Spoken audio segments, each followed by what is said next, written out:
All right. After some technical difficulties, we good now. We good. We good. What's happening, everybody?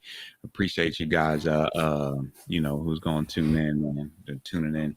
Yeah, I mean, we had a little technical difficulties. So I guess we gotta start over. You know what I mean? We gotta start over, man. Hey, so when we were just showing on the YouTube channel, man, we were just, I was just saying, man, hey man, thank you for everybody that's tuned in, that's been tuning in to us, and supporting us on the Facebook page. We're greatly appreciate it, man. We took a little hiatus, took a little break. We took a little break so that we can bring forth ideas to have better content, man. You know what I mean? We realize that a lot of topics that we talk about are in-depth topics, and can go on length, but we're both, busy dads, we have busy families, and so we want to make sure that we're bringing you guys content that's worth your time. You know what I'm saying? And also, and more so that we're bringing you guys breadcrumbs, man, so that, if you find yourself in these, certain conversations or just for knowledge, man, so that you can, you know what I mean, have an understanding or have conversations in context, man. So, we just retooling the content. And we appreciate you guys tuning in and supporting us throughout this year, man. And look forward to you guys supporting us next year, man. And always, when we started this, it was mainly to have a conversation, man. We felt the conversation was being missed out there, conversation with context, especially when it came to Black community, Black culture. You know what I mean? So we just wanted to add to that context, you know what I'm saying? Add to the conversation. Now we try to add our opinions and bring along facts. I believe that we have some responsibility for that. And also and beliefs. I understand. People believe things and they have strong beliefs, and I most definitely don't want to turn people away because, people's beliefs is a survival mechanism, man. You know what I'm saying? But, we want to put out there, just to have a conversation with folk, man. And that's it, man. What up, John? What up, Jalen? Yeah, man. Look, the retooling, I think it was necessary for us. And we were talking before we had technical difficulties about just trying to recenter health for ourselves and our family, and just kind of getting ourselves together health wise, and then also having conversations about how are we going to approach trying to build on or expand on what we're doing or what we're trying to do for the betterment of our community and society, socially, economically, educationally, and so forth. Because these things are really important. I guess I can add and emotionally. So those are the 4 points that we really want to touch on and what we focus on at Yah'm Saying Podcast. It's just we're trying to connect all of these things so we can start understanding that we don't vote emotionally, that we don't vote being miseducated and so forth, or we don't also participate in society with those very tools. Yeah, man. And, for me, one of those things was, is understanding my role as I turn 4. When I being over 40, you know what I'm saying? Understanding that, you know what I'm saying, when we lived in, when we lived in Delaware, there were people, we call them OGs, you know what I'm saying? Mm-hmm. And people that we looked up to, you know what I'm saying, or people that would give us knowledge, you know what I'm saying? There's many things I learned about Black history from a lot of these brothers, you know what I mean?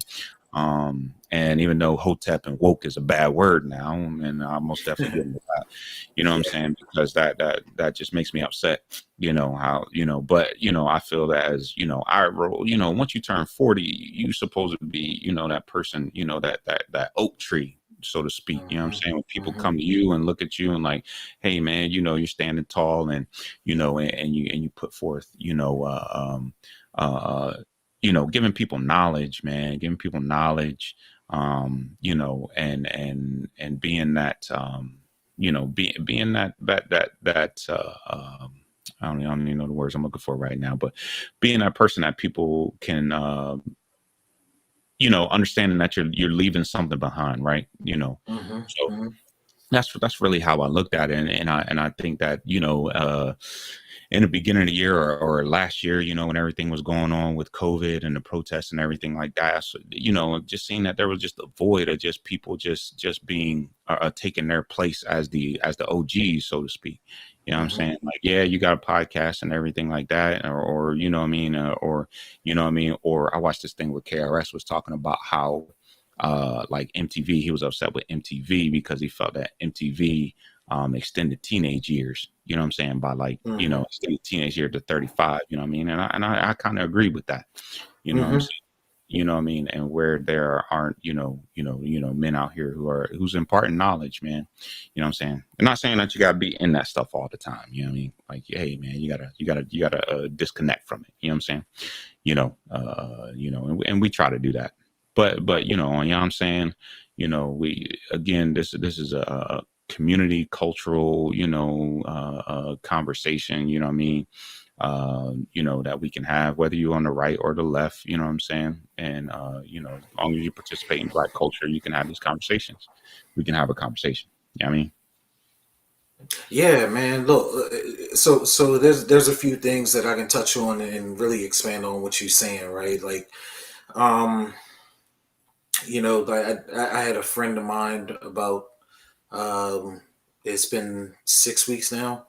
Um, that got killed, right? Mm, Um, and not to really kind of dive into the whole thing. Like the situation really could have been avoided, mm, but the mm, other person that may have been involved, or allegedly, or whatever it may be, if he had the proper OGs in his ear, mm, mm, he could have, it could have been a different scenario, right? It could have been like you go to that OG and they really drop some gems on you for you to understand, like you may not have to take something to a certain extent, and it's ways to navigate around that, right? mm, mm, mm, um young Dolph is another situation, man. Rest in peace to that that gentleman, because the things that he was doing in his neighborhood and so forth was really to uplift his neighborhood. But if that person on that other end would have had the proper OGs around him, they could have told him like, yeah, I know, I understand that you don't like what he's saying and so forth, but you got to look at the bigger picture, because mm, how many people that you're going to affect by what you plan on doing. mm, You know mm, what I'm saying? Like, and these are why we need OGs in different sectors of our lives. Whether it may be a person that just looking to go to college and so forth, you still need an OG in place so you can navigate that space. If you're just trying to get a trade, you need an OG that so you can navigate that space. If you're in the streets, you know, you still need an OG so you can navigate that space. So that doesn't be your end all to your story. So you can mm. grow from that. Um, so yeah, that was a good point that you were making. Yeah, yeah, man. When the young Dolph situation, man. Yeah, man. Again, it's sad, it's tragic because again, this young brother was, participating in the community. You know what I'm saying? And somebody thought it was best that he not be on this earth anymore. You know what I'm saying? Yeah. For whatever reason, and I won't say for whatever. There's people out here, Black folk, that look like us, Hmm. who um who are, uh jealous, you know what I'm saying, jealous, or Hmm. feel they have some type of ownership of other black people's bodies, you know what I'm saying? Hmm. And and because of that, they feel as though that, that something is owed to them. You know what I'm saying? Like something Hmm. is owed to them. You know what I mean? So, so yeah, man, at some point we gotta do something. We gotta speak up. You know what I'm saying? I'm at this point to where, yeah, man, I'm at this point where we just boycott rap music. You know what I'm saying? Um, Hmm. until things change. You know what I'm saying? The message change, because right now, rap is be to me, I think rap music is becoming synonymous with violence. You know what I'm saying? Hmm. And it's moving away from its origins. You know what I'm saying? And there aren't people who are checking in. These OGs. Who are still alive, who aren't checking in. Hmm. And they're not like the self. When we were growing up, we had a song called Self Destruction. You know what I'm saying? Hmm.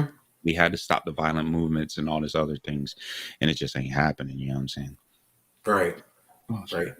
Yeah. No, no, I agree, man. And keeping up with like the whole culture, you know what I'm saying, and rap music, these kids, man, are growing up watching other, now, they're adults that, they're in their early 20s and so forth, become rich off Hmm. of violence. Yeah. Yeah. And Philadelphia is another prime example. Like, them kids are killing each other because they all want to rap. Yeah. Yeah. You Yeah. know what I'm Yeah. saying? And when you really think about that real deeply, that y'all not beefing because of and this is just my understanding, just being in the streets, man. Y'all not beefing because of principles, Codes, man. no codes and stuff like that. Hmm. Like, y'all simply beefing because either you want to be the star rapper, Hmm. they may have a star rapper, so you want to make a name for yourself, which like, now clout chasing is the big thing to say now. It's just like, yeah, we've been talking about Hmm. clout chasing, Hmm. but Hmm. y'all taking clout chasing a whole different direction. Direction, man. A whole nother level, man. Yeah, it's just like, yeah, Level. y'all doing that. Yeah, and I agree. Yeah, I'm probably gonna get back to not even listening to rap music, man, because I stopped listening to rap music a long time ago. Yeah, man. I stopped listening to Yeah, certain versions of rap music, man. I just yeah, like yeah. I'm not contributing to it. You know what I'm saying? Because it is, because of because a lot of it just glorifies things that shouldn't just be glorified. You know what I mean? Yeah. Like, and a lot of it is about the drug game. And people, well, the one thing people don't understand about the drug game, man, in the 80s and the 90s, is that a lot of people who participate in the drug game did it because they had to. You know what I'm saying? Survival. Because it was survival. Because what people don't understand is during the 80s and the 90s, a lot of jobs left a lot of these areas. You know what I'm Hmm. saying? And it wasn't like, and a lot of these jobs went to the suburbs, and Hmm. things of that nature. Uh, and went to the suburbs, and people participated in the drug game for survival. You know what I'm saying? But there were codes and things of that nature. Now, there's no, you know, there's no code for this. But yeah, man. But yeah, let's get into this question right here. Yeah. Agree, but do y'all think the youngsters are receptive to that kind of OG guidance these days? That's a good point. Times have changed. These kids don't show that same respect anymore. They become unteachable, unreachable. Now, I agree, man. I agree. I agree that, and that's just that's the unfortunate point. A part of it is because part of the conversation too is this old versus young conversation. That thing that always happens. I think it happens in the Black community for some reason or the other. But the young folks, um, you know, it's a two-way street, and I think we kind of talked about that when it is both the OGs understanding the times that these young folk is living in, and the young folk understanding that the OGs already lived during that time. You know what I'm saying? Hmm. You know, Hmm. so I think it's a two-way street, and how do you reach these kids? Unfortunately, you have to reach these kids through memes, through TikToks, through short conversations. You know what I'm saying? Hmm. You know, it's not like back in the day when we just sat on the block. You know what I mean? Right. Kids aren't sitting on the block; they're sitting on their phone. You know what I'm saying? So how do you reach them? You know what I'm saying? They'll sit down and they'll listen to Jay-Z. They'll listen to Kanye and all these other, because again, part of the conversation is the celebrity. You know what I mean? Like we support. You know what I mean? Like we put celebrities on a pedestal. You know what I'm saying? Yeah. So, you know, where back in the day, you know, we had hood celebrities. You know what I'm saying? Like there were celebrities, Hmm. like people. You know, I think they made a movie, something on, is it Netflix, Hulu, BMF? Hmm. Hmm. Yeah, yeah, man. So you know that's how, I don't know. What do you think, John? What about your question? Man, I'm gonna give a personal story, right? So my son got jumped one time in our house, and tried to confront the parents, so forth, so forth. So they weren't receptive, and they wanted to take it up a few notches, and so forth. So, not knowing who I was or anything about me, what happened was I kind of let it slide and told them like, "All right, I see what y'all on." So I leave, go try to get my family something to eat, and so forth. So one of the young guys, he shows up at the store. We Mm, at the chicken joint. He shows up. He pulled a gun on me. mm, So now he telling me, he gonna shoot me, blah blah blah, so forth, so forth. So in my younger days, I was a little schizo. mm, So what I'm saying, like, so I told go ahead and do it, blah blah blah. So we going back and forth and so forth, so forth. So I get on the jack, and I told him, I said, yeah, you probably got like 5 minutes to go ahead and go do whatever you're gonna do. mm, So once that happened, boom. Now his eyes getting big. mm, So he leaves. A couple days go past and so forth. Now I get a call, and you know, basically I find out his grandma, where he live, like mm, everything just about this young kid, because he didn't know who I really was. mm, So now I finally got in a situation where I see him face to face. mm, He runs down the alley. We finally catch up and talk. And man, and I sat down and said, man, I'm not going to do nothing to you. I mm, said, but what I'm trying to tell you is you out here trying to run these streets, and mm, you trying to portray yourself in a certain way, but not realizing you don't even know who you dealing with at the time that you dealing with, which can cost you your life. right. And once I told him his people's address, his family member's address, where he be at, what time he be out, like I knew everything about this kid. Mm, I said, I'm gonna tell you, I found this out within an hour. mm, And then he found out who I was and so forth. He calls me, he gets my phone number from somebody. They was like, yeah, he's like, yeah, the person I'm talking to told me I need to call you quick. mm, So he calls me, and we talking on the phone now. mm, And he just like, I just want to say I'm sorry. mm. And this is a lesson that like a lot of these kids don't understand. Like, this is how our generation was raised, Right. from watching a lot of these OGs, right? If we got any issues, we talk to somebody in Mm, the neighborhood that mm. knew somebody that can not lead us on a path of some kind of destruction. Right.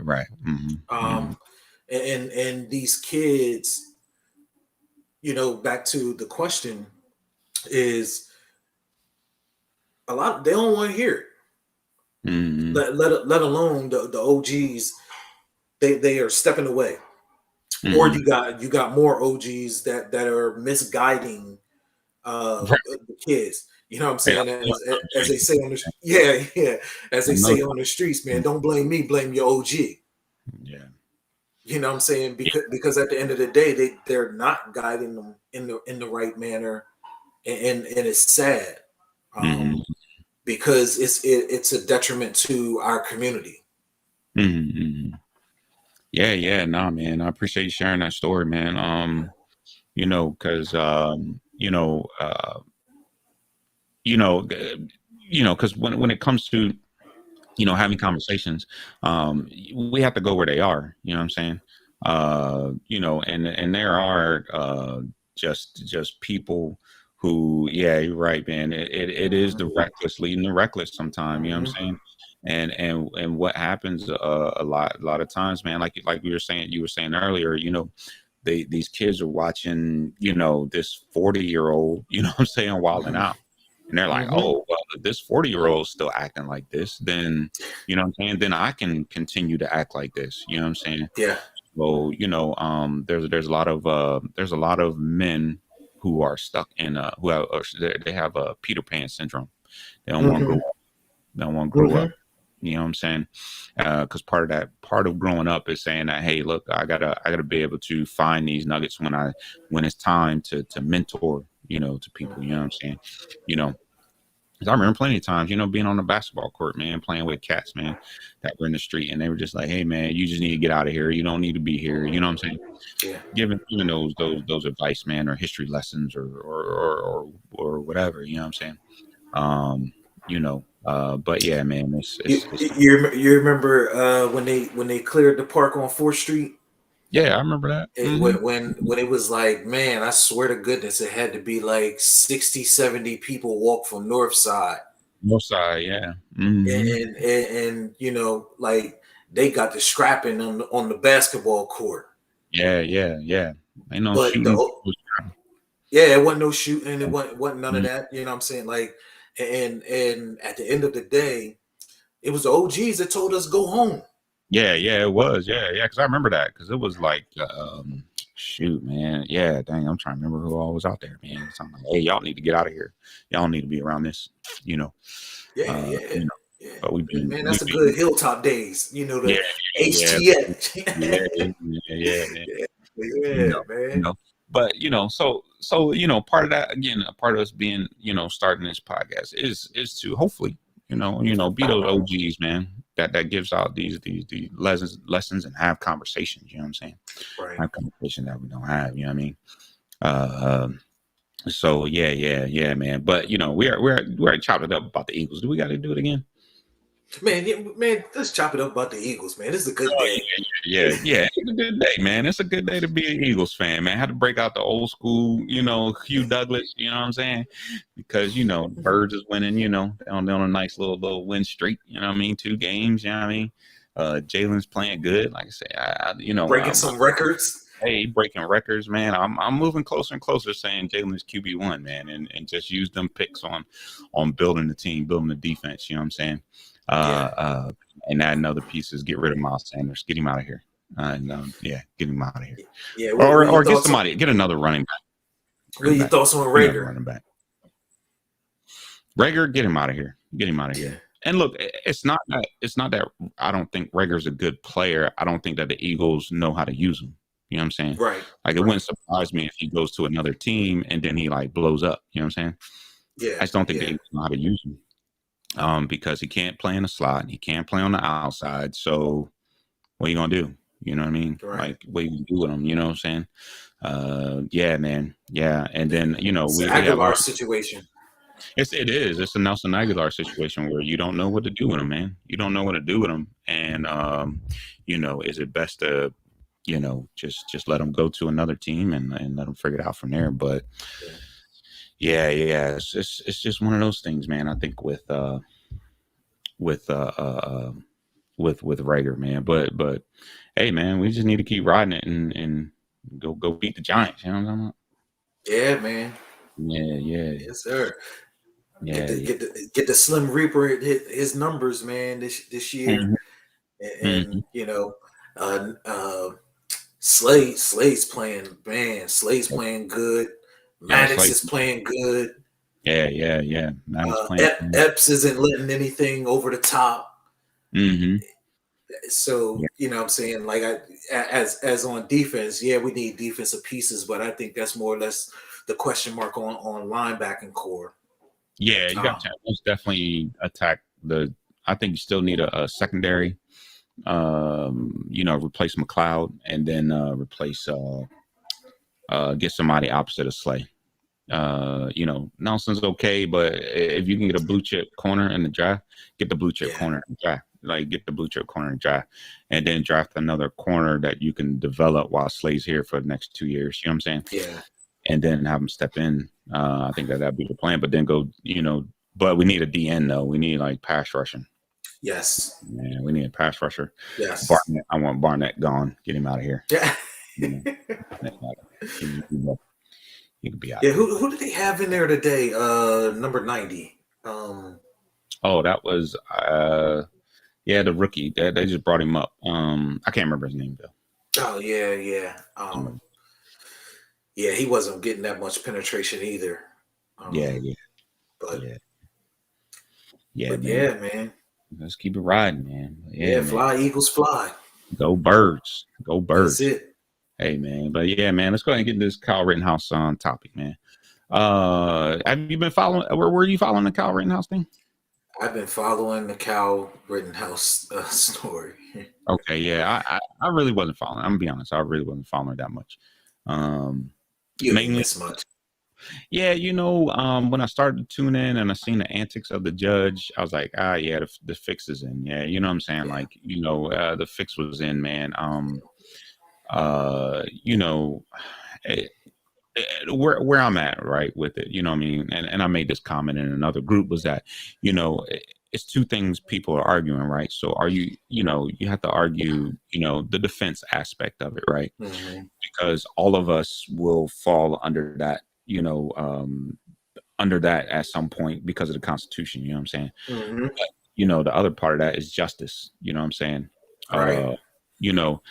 Is it justice that Kyle Rittenhouse took two people off this earth? You know what I'm saying? Mm-hmm. What is the punishment for justice, right? Versus Kyle Rittenhouse self-defense. This was simply on Kyle Rittenhouse, self-defense. You know what I'm saying? Mm-hmm. Mm-hmm. And the other aspect of that was that, I was, follow the, right wing Twitter there and stuff. And it is giving people the right to go find trouble, right? Yeah. To go find trouble and then say, oh no, self-defense, that's why I had to shoot this person, you know what I'm saying? Mm-hmm. When there's another protest or locally or nationally or local protests, Mm-hmm. I mean, you'll have these individuals who go there to provoke, you know what I'm saying, and then expect no repercussions from it, you know what I'm saying? That's where I'm at on it, man. How about you, man? No. So you got to understand what the buildup is, right? Mm, When you got states that pass laws to allow people to use their cars as weapons to run over protesters. This right here, now you have a problem with what self-defense really is in definition. mm, Because in legal in the legal aspect, far as what I will understand is if I'm going to defend myself, I'm in a situation, one, that I did not place myself in, mm-hmm, that it showed up while I was just going about my daily life. mm-hmm, Which Cal Rittenhouse, when you look at it, he showed up in a place that he was not asked to be at the point of time. mm-hmm. They did, that was it. That was their argument, that he was asked. But once they found out, going through call records and so forth and talking to the owner, he was never asked to be there. Mm-hmm, mm-hmm. Which again, the defense or the prosecution tried to bring that point up, which they were not. Yeah, they wasn't allowed to bring it up. Yeah, man. Yeah, when you dismissing things like saying like, oh, you can't call uh, like you can't call the people protesters, but you can call them rioters and thugs. Like, well, Right. what? Well, then what? You know what I'm saying? Like, yeah, yeah. Yeah. You know, Yeah. but it's just Determining things, determining that language to be inflammatory, but not realizing the yin and yang of what you're saying. Both of them, if you're going to use that definition, both of them are inflammatory. mhm. But what you did was you censored language. Yeah, that's that's pretty much what he did, man. And he censored it to skew the Yes. yeah, to skew the jury, man. And say Mm-hmm. because this is how I see it, man, is that this man should have at least gotten manslaughter.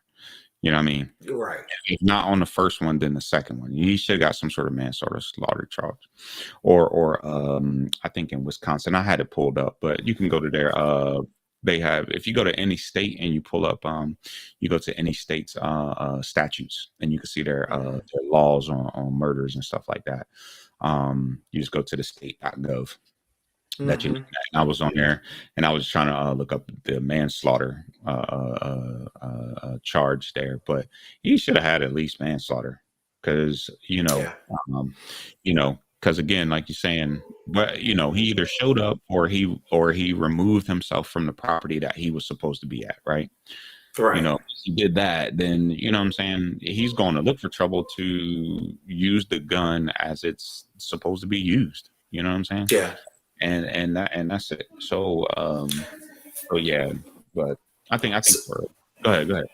so I have my carry permit, right? And Mm, one of the things that we were taught in class is once you point your weapon at someone, it is a physical threat. mm, You don't have to then acknowledge that by words. It is a physical threat. exactly.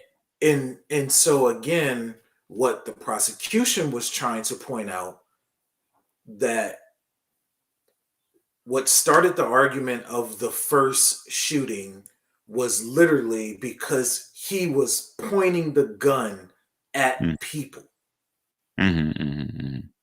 And I don't know how the jury even missed that point, because if I was sitting on a jury, that would be the point that I would sit back and like, okay, if he's pointing a gun at people, me owning a a firearm, and I believe in 2A and so forth, I know that you are threatening people. Mhm, mhm, mhm. That would have stuck to me so much, because you have now placed yourself in a position and now you are threatening people. That Yeah. right there would have done it for me. And for the judge to then dismiss the fact of him saying that if he was there, I know the video wasn't verified on was that his voice, but it was posted on his Facebook or social media site. He posted Mm, that he if he was there, he would shoot mm. up the protesters. That right there would have done it for me. Yeah, yeah. It would have done it. Yeah, it shows intent, man. It It shows shows intent. intent. Um, but more importantly, I think that people aren't understanding, like, what is it? What this shows, man. And Kyle, and let's be honest here, Kyle Rittenhouse is he's a symbol, man. He's a symbol Mm-hmm. for anti BLM. You know what I mean? Mm-hmm. He was Mm-hmm. there. You know what I mean? Like, let's make no mistake about it. You know what I'm saying? That's why he went. He went there to be anti BLM and in essence to be anti black, right? So so but him him so the precedent that could be set, you know what I mean, is again that, hey man, look, we live in a country where we don't have any lynching laws, right? Any lynching Mm-hmm. laws. So you know what I mean. So again, what people don't to juxtapose, Kyle Rittenhouse to Ahmaud Arbery, what people don't understand about Ahmaud Arbery is that what happened to Ahmaud Arbery was a lynching, man. That's what that was. Mm-hmm.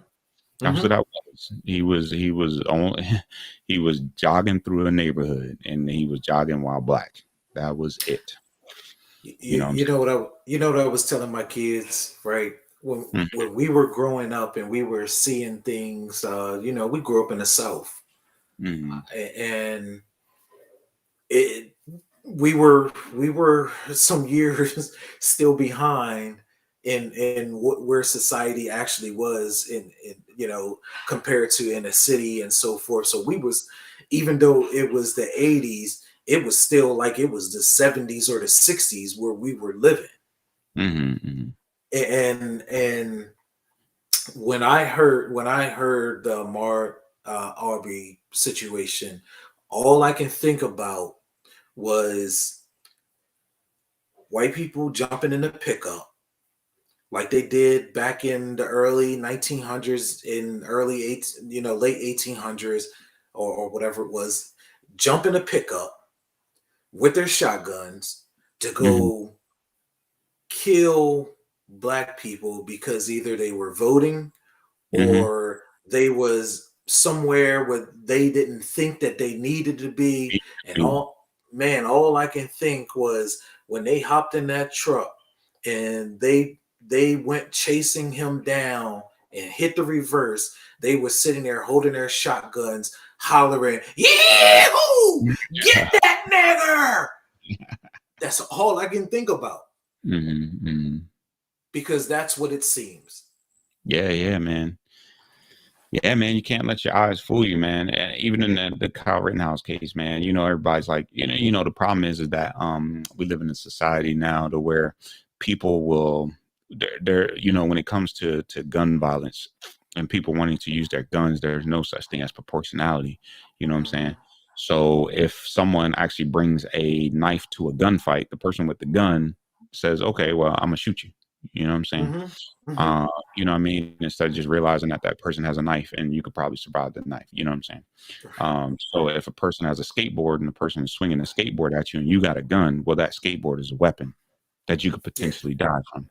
So now people are like, oh, well, he had a skateboard. Well, Yeah. he Yeah. was being attacked by the guy with the skateboard. You know what I'm saying? And it's like, come on, man. You know what I'm saying? Like we're proportionality.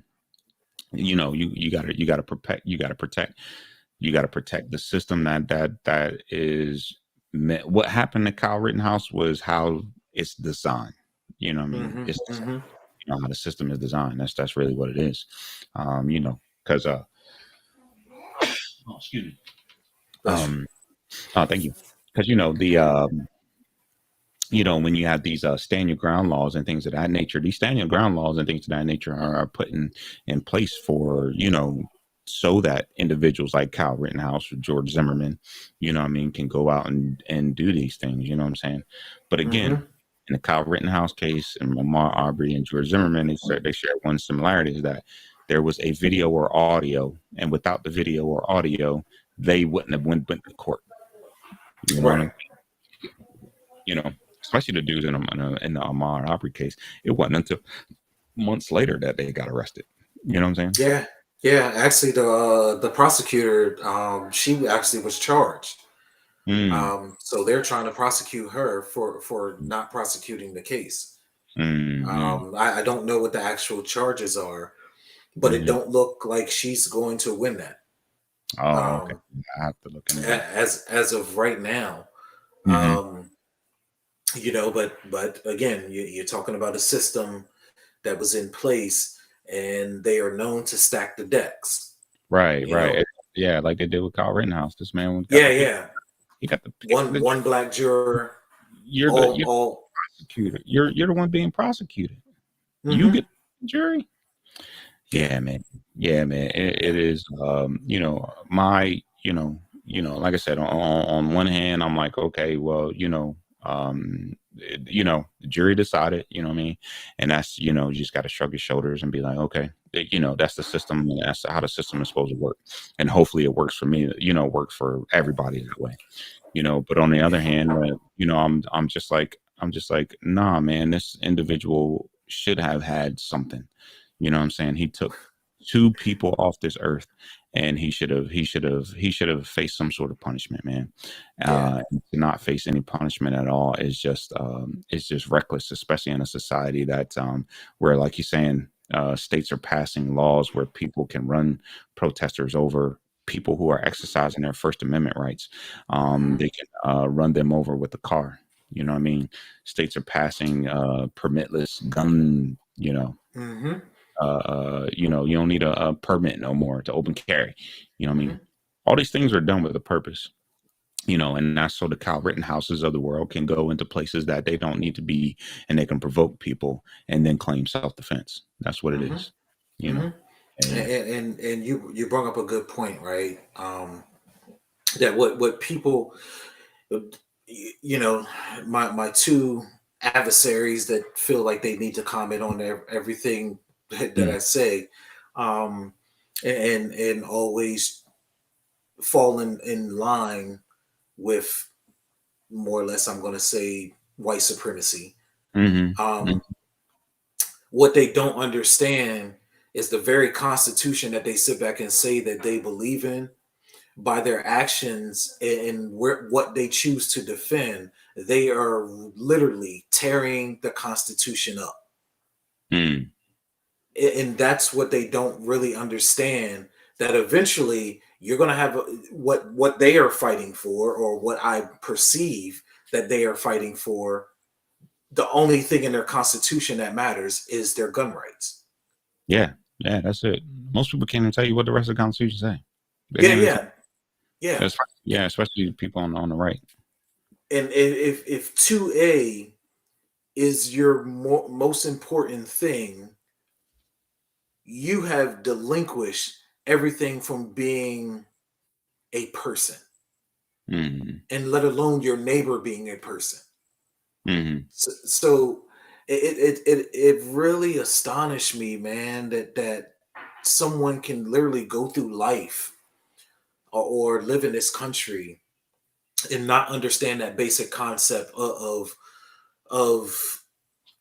all things should be of equal argument in the Constitution, right? To be able to reserve and respect or protect, Mhm.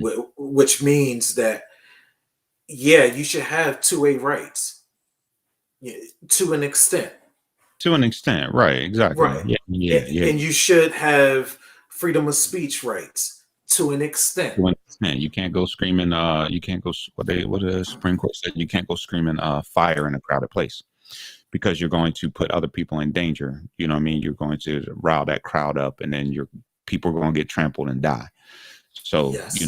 so your freedom of speech is it has limits. You know what I'm saying? Just like Yeah. your gun rights should have limits. Yeah, it's Yeah. just like you see Cawthorn in North Yeah. Carolina, saying violent things, just out in the open. I'm But open. but those violent things, like, have consequences, Hmm. and Hmm. they're pushing the First Amendment to its limits.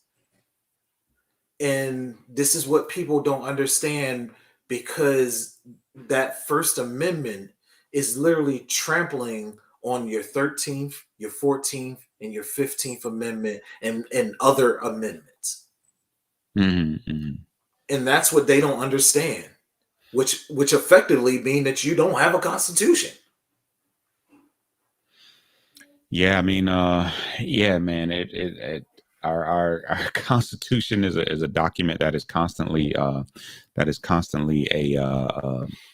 has some contradictory things in it. You know what I'm saying? And Hmm. then it gets more contradictory when you talk about the courts interpreting the Constitution and things of that nature, both Hmm.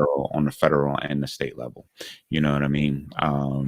And and it's most definitely contradictory to society. Because a lot of times society, thinks one way, and then people who are in charge, the overarching, who want to do things in the constitution or make these laws, don't listen to society. You know what I'm saying? Hmm. The majority of people support, some sort of gun, regulations. You know what I'm saying? Hmm. And the thing is, like we were talking about young Dolph, right? It's pretty. It's, well, the one thing is, like, in March, the governor of Tennessee signed open carry, like you a Hmm. permitless open carry. You don't need a permit to open carry. So you can't be surprised when something like that happens. You know what I'm saying? Like, you are allowing these things to happen. You know what I mean? But in the Kyle Rittenhouse case, getting back to that, it's just that, again, my concern is that these white nationalists and white supremacists, are going to show up to a peaceful protest of people who are protesting. They have the right to protest their government. They have the right to protest. You know what I mean? Whatever they feel, they Hmm. protest. And these individuals are just going to show up and then cause problems and then and that's what it is. Yeah, man. Kyle Rittenhouse is a hero to white supremacists and white nationalists, man. That's what he's a hero. Yeah, You know yeah. uh, It's the dilemma, right? right.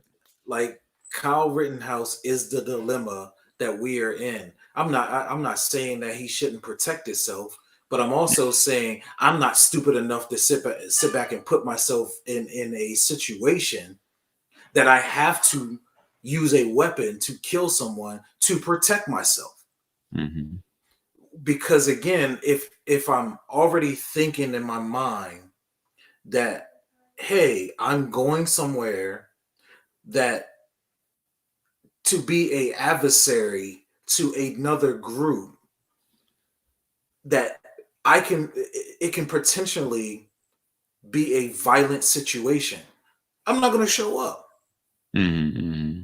But that's being rational, right? That's just being a rational person, that at the end of the day, because I got a family, I got things I want to do in life and so forth. My rationale would be, hey, people are going to protest. Hmm. People are going, when people showed up in the city, where we're at, to protest the statues coming down, and they showed up with short barrel guns and so forth because they were trying to protect the statue. I'm not going to show up there Hmm. to sit there and argue with these people, And knowing, antagonize. yeah, Hmm. and antagonize them. Hmm. Hmm. If you feel that way, you're arguing against your government and what your rules are. Okay, fine. Yeah. We'll see how that conversation all unfolds. Right. We don't have a duty to protect property. We don't. Like that's just what it really comes down to. Nah, just answer this person question, man. Like, I think you need to reread your constitution, and better yet, you need to understand history, that you do have a right to riot in this country. Yes. That's one of the freedoms that we do have. If you don't understand that this country was founded on the fact of a riot, um, Hmm. you need to understand that. That's what tossing the tea overboard was. Hmm. That's what the protest in the Boston massacre was, when Crispus Attucks, a black man, got killed. That's what that was, and that's what several uprisings in the South also that led to the Civil War was as well. So you either please do some research on that topic. Um, and I will also say uh, that when we're talking irrational, whether protesters are being irrational, um, they were only protesters are only irrational if they are harming human beings. Protesters Yes. aren't irrational if they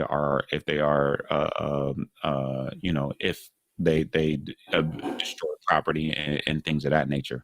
Martin Luther King said that the protest is the voice of the unheard.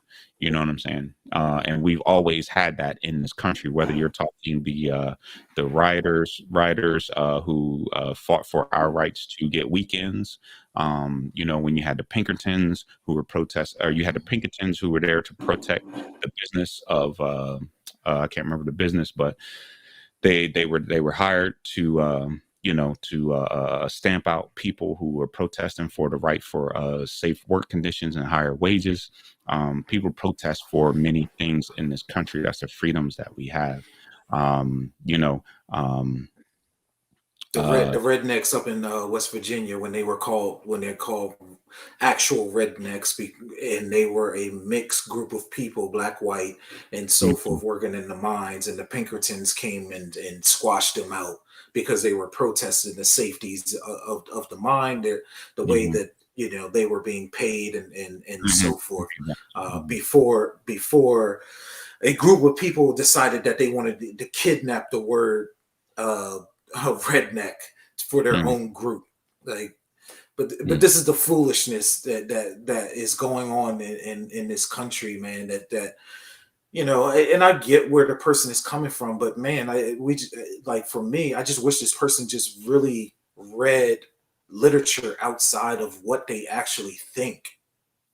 Right, man. But people who make these type of comments are coming from a place of exceptionality. You know what I'm saying? Or American being exceptional. You know what I mean? And if you are to protest anything that America promised and doesn't Hmm. deliver, then you are the person that's wrong. You know what I'm saying? You are the person that's, what I'm saying? And what people witnessed during the George Floyd murder, what I'm saying? People witness a lynching that happened. You need to understand that. You know what I mean? And another way to understand that is to read this book, right? You can read this book right here. Ida B. Wells. Shoot, my light is messing this up. But this book is called Southern Horrors and Other Lynchings, written the anti-lynching campaign of Ida B. Wells. She wrote about lynchings, and if you read things like that, you will understand that in this country, when people do things like lynching and things of that nature, like Ahmaud Arbery and things of that nature, they go unprosecuted. You know what I'm saying? And or if they do get prosecuted, they get off because they're able to do what happened in the Kyle Rittenhouse case and have the judicial system find favor in them, right? Give them, be on their side, be biased to that individual. Yeah. So, yeah, man, I don't think any shooting is, yeah, man, I'm sorry, man. I think when you shoot somebody and you take somebody off this earth, I don't know if you can call it justified, especially when you didn't have to be there. So you can't call Kyle Rittenhouse shooting a justification. A justification for what? You know what I mean? Like you can't. You better gotta be careful with what you're saying, man. Like Go ahead, John. No, no, no, because I think what you just said was a good question, right? I think Hmm. that person really should ask themselves what was the justification. Hmm. If they can explain what was the actual justification. Hmm. Yeah, and that's why I was saying that when like there's two things that's being argued here, right? And it's where you fall at on that, right? One side, the argument is Kyle's Rittenhouse legally able to defend himself, and that question is answered, yes. Okay, so then you have to answer the justice question. What what is it? The action that Kyle Rittenhouse took, was that justice, and justice to whom? And for what? You know what I'm saying? The case was about self-defense. It was not, it was more about self-defense than it was murder. You know what I mean? Hmm. Or manslaughter, right? And I Hmm. still think he should have got manslaughter, if not for the first shooting, the second shooting of the individual. Um, so those are that's it's where you sit at on it. You know what I mean? And I said that, hey, while he had a right to defend himself, he didn't have a right to take somebody off this earth because he didn't have to be where he was. You know what I mean? And he brought a weapon to that area to use it for its intended purpose, which is to take a person off this earth. And that's what happened. You know what I mean? Which goes down to that's what makes it not justified, right? It's just Mm. really that simple because Right, he didn't have to be there. right, right, right, right. Right. And that's and, really and like that's just really what it comes down to. If he was just walking in a parking lot, walking mm, home, and someone showed up as he was walking home and he had his firearm on him, and that person tried to mug him or rob him or whatever, provoke any violence onto that person, he has every right to then protect himself. mhm. Now, you don't have a right to say that you're claiming self defense if you place yourself in a situation. Self Mm, defense just goes out the window because you did not have to be there. Now, what muddies the water of the conversation is how the judge and the case was handled overall, which then creates this conversation of what's righteous. mhm. Well, I want to say to answer this question, man. Like, why shouldn't he be there? Um, I would say, because he went there for a purpose. You know, he went there for a purpose. If what you're saying is true, the car source owner asked the militia to be there. He's not part of a militia. He was 17 years old. He was 17 years old and he should have been home. He should have been home, playing video games or doing whatever 17-year-olds needed to do, and let the adults and let the taxpayers, the taxpayer force, which is the police force, people pay taxes for the police to police the area, right? If the police didn't feel that it was no need to go out and try to corral the protesters with weapons, then why would any militia need to do that, right? So um, yeah, he can be anywhere. He can look. He had the right to be anywhere in this country that he wanted to be. But let's make no mistake, the reason he went there was to be anti-black. That's why he went there. Like, Yes. let's make no mistake about it. And this is the problem that I have with it, is that because if this individual can travel from another state, to go to a protest, what I mean, or to go to an event and find trouble, then what's stopping someone to travel 4 or 5 states away to go to a Mhm. protest with a weapon, and then say, oh, I'm here to defend property or whatever, and really they're just there to cause some problems. You know what I'm saying? Yeah. Which really goes to again the evidence of Kyle Rittenhouse saying that if he was there, that he would shoot protesters. Right? Mhm. Like nobody wants to deal with that fact because it's easy to now dismiss it because the judge dismissed it in federal court. So Mhm. now you can mentally just dismiss it yourself when you don't want to deal with that actual fact. Mhm. Mhm. I couldn't I if I'm intelligently thinking, I could not think of myself saying something without acting on what I am actually saying. Mhm. If that's the best way to really put it. It just he said something and he went somewhere to And act on what he said. to carry it out. Yeah. And he had It the just strength to do it, and he did it. You know what I'm saying? and he did it. Yeah. So I just want to make sure that people in the chat are clear that just because black people are together does not mean that Black Lives Matter, the organization, was there. Okay. So Mm, you need to understand that just because a group of black people are together does not mean it's Black Lives Matter. Number two, the majority of the population are peoples who were there, they were white. Okay. yeah.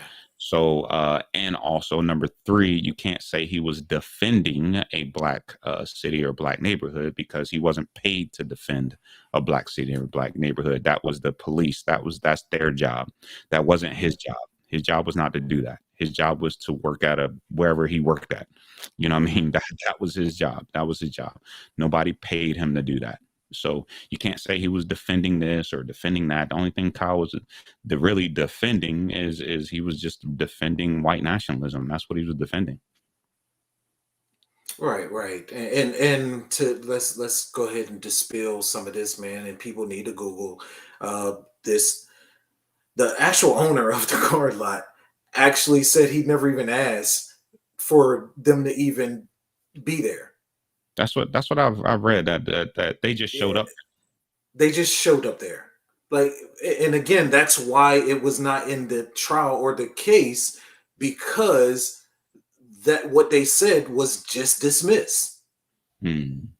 as not being true or false. So that's why they had to hang on the narrative of him walking through the parking lot and he was confronted, instead Hmm. of them saying, well, he was in the parking lot and because he was placed there because he was defending. They could not say that in the courts because the owner did not ask for him to be Be there. Yeah. And again, man, and to dispel this thing, man, look, uh, I've seen this. I've seen this somewhere too, where people were saying, "Well, he didn't have this on his phone. He didn't have white nationalist stuff on his phone or on there. his social media." Look, man, this is what you need to understand. Uh, you don't need a cape or a hood to be a white nationalist. You know what I mean? You don't need that. That's everybody's view of a white nationalist or white supremacist, this KKK person. You know what I'm saying? If you Yeah. go back and you actually research and you find pictures of original KKK members, they're just wearing hats that say KKK on the top. That's it. That's all they're wearing. A lot of times the hoods don't come till later. You know what I'm saying? Mhm. Um, but uh, uh, um, yeah, but I call them a white nationalist because again, if you the whole point of people are allowed to protest in this country. If you're saying that you defend Kyle, then what you're saying is that people only have a right to protest when you deem it necessary, right? And we're going in, and then if that's the case, then we're going into fascism, and we're going into communism and things of that nature. You know what I'm saying? And really, which people on the right, they're really fascist, authoritarian, Right. or Right. authoritarian. They're authoritarians, and so that's why people make these type of arguments, man. You know what I'm saying? So you have to understand that what Kyle Rittenhouse was doing, like I said, he was going there to be anti-black. That's what he was going there to do.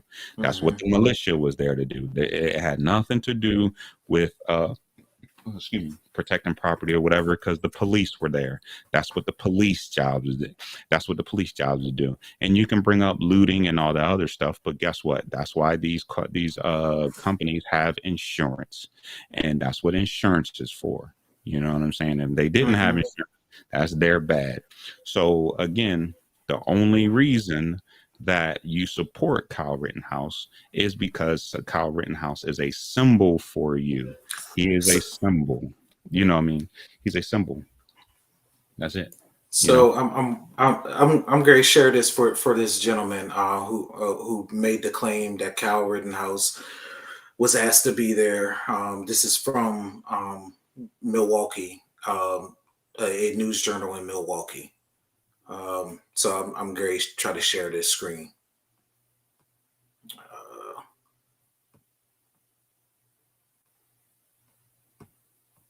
all right. Hey, look, brother. You can still be a black man, and this white nationalist can still be a symbol for you, man. Again, white nationalism doesn't have a cape, man. It doesn't have it's an ideology, man. It's not belong to somebody because of skin type, man. And I'll bring up on screen for you, John. Yeah. Yeah. Okay. Can, all right. Can you see that? Yep. So this is at least a headline, right? Hmm. Car shop owner denies asking Rittenhouse armed men to protect their property during unrest. Keep in mind, this is the Milwaukee Journal, right? Hmm. This is So it's a from credible. people that are in Milwaukee. So it's a credible source. It's a credible source.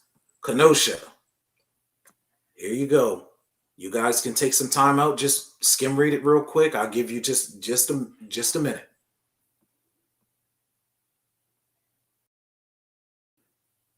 But even if the police were told to stand down and let people burn the city, that doesn't give someone the right to then take it upon themselves to become the police. That's not what they're paid to do.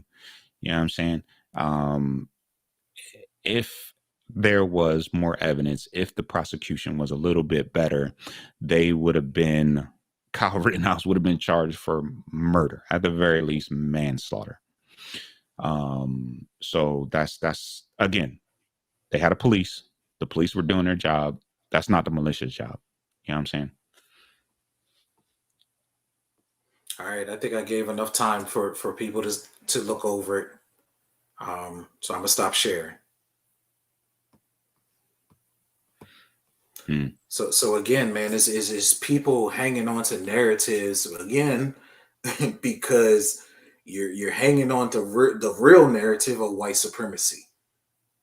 Hmm. That's what's in the background of what you don't want to say out in the open.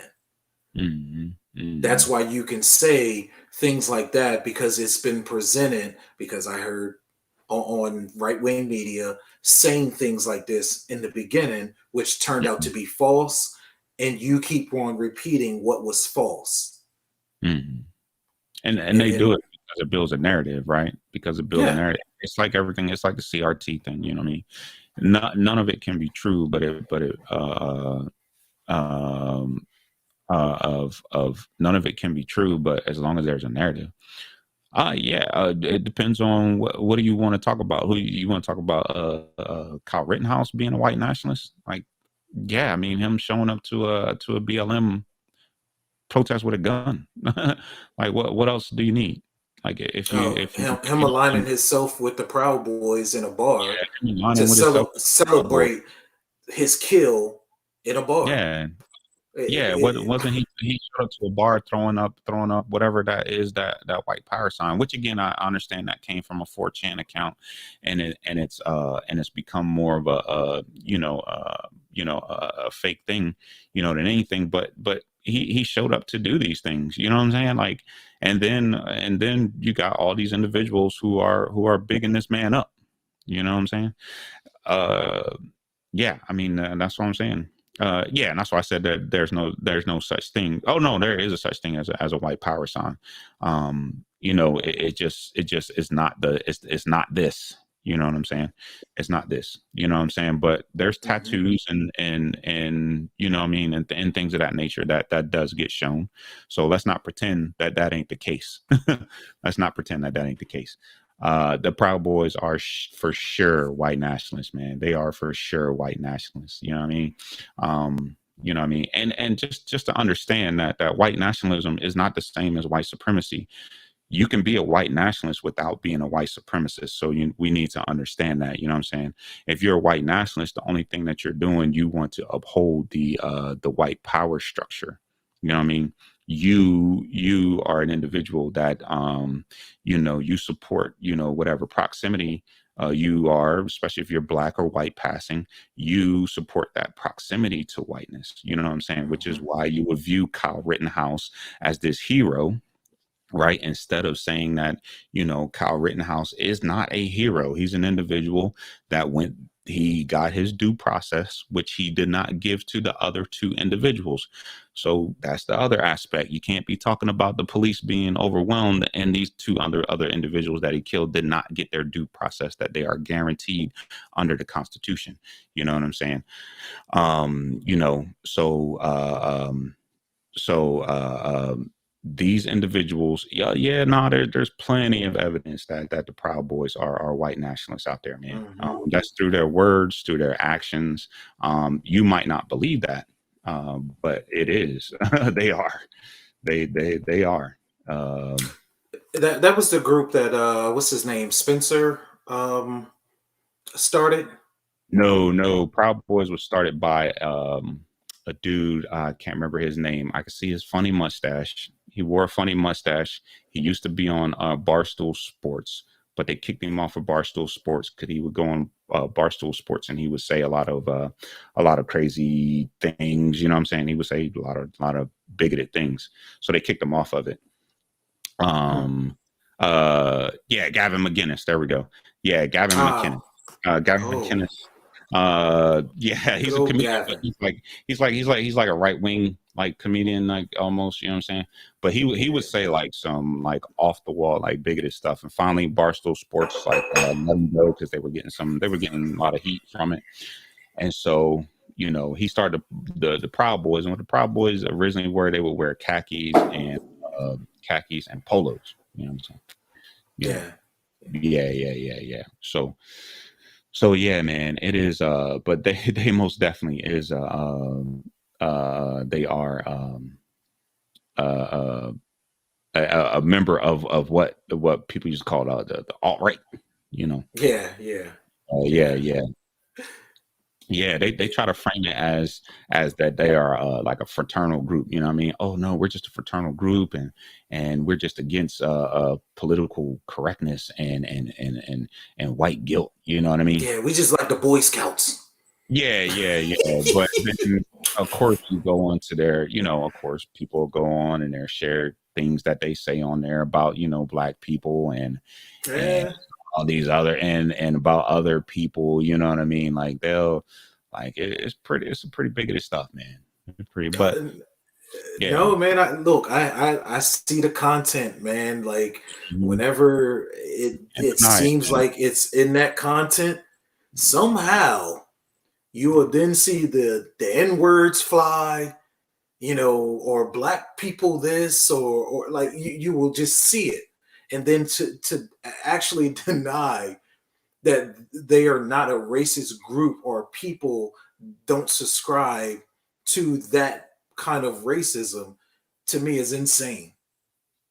It's Hmm. just insane at that point. It's just like it's right in your face. It's right there. You have all the evidence that you honestly need. Yeah. So why even keep on pretending? It's because they have to believe that what people are saying is not true. You know what I'm saying? And Mm, if you believe is what people saying is not true, then then it's not true. Yeah, man. I was about to share this thing. I forgot that Gavin McGinnis. One of the things that he got in trouble for was he would post to this bigoted site called the American Renaissance, mm, and American Renaissance will publish works from white supremacists. You know what I mean? mm. Yeah, and things of that nature. It's a whole host of stuff. You can go out. People can go on there and use the Googles and find Governor McInnes and the Proud Boys, and yeah, they try to. I see my man's here saying that you know, the leader is a black guy. Yeah, okay. Like, okay, Candace Owens is What black too, and she's a white. I'll tell you every day that she's a white nationalist. So that's the I don't know what that means. so you know it's funny, right? Because I hear this too from my favorite two menace. Like Hmm.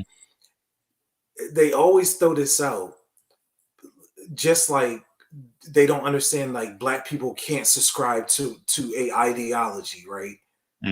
Because Hmm. that's what white supremacy is, just purely an ideology. Hmm. And then they use one of the first slave owners as their point, and I'm just like, no, he used a white ideology with capitalism Hmm. to like, and that was his driving force because all he wanted was money. Yeah. So he used a system that was in place to benefit himself. Hmm. Yeah, that's pretty much it, man. I mean, it is, and that's what. But that's what, again, it's like George Zimmerman. You know, it's the same thing. You know what I mean? Like these individuals they are symbols, man. They are symbols for white nationalist groups and and white supremacist groups out there, man, and people who have white nationalist uh, leaning a way of thinking. You know, this person asks, "Is being black a disadvantage?" It depends on depends on what you're talking about. You got to be specific on what you're talking about. is a disadvantage. Also, when you're talking about black people, make sure you capitalize the B. We're an ethnic group, no Yeah. lowercase b. It's a capital B. So Um, so so so I think I can answer that person question a little bit better.